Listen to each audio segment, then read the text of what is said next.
So good day guys, another day, another work na naman tayo.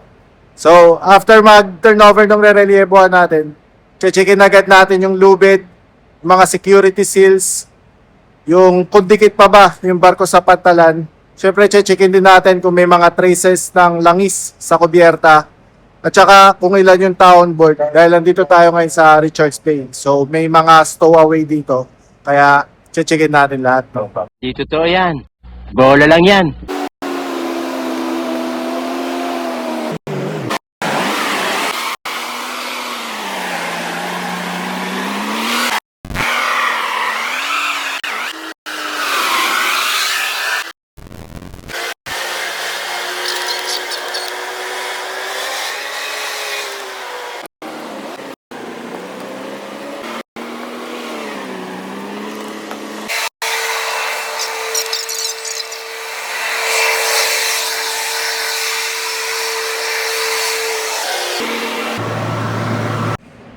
So guys, tapos na tayo mag-ikot.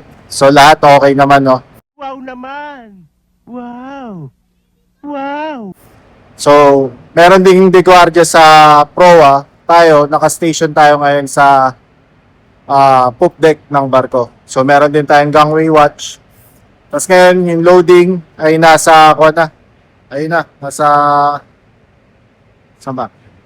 Nasa number 2, cargo hold. So, maya-maya, malapit na tayo matapos. Maya-maya, alis na rin tayo. So, yun lang guys. Paulit-ulit lang. Every 30 minutes, hinikutan natin yan. Kilala kong kaliskis mo, oy. Sine-check natin yung mga pinakita ko sa inyo kanina. So, yun yung routine natin, no? Sa gwardiya natin, buong 12 to 6. So, hindi lang yun. Siyempre, may mga iba pa na nalimutan ko na sigurong sabihin. Pero, yung usual na ginagawa natin is yun. So, ayun na.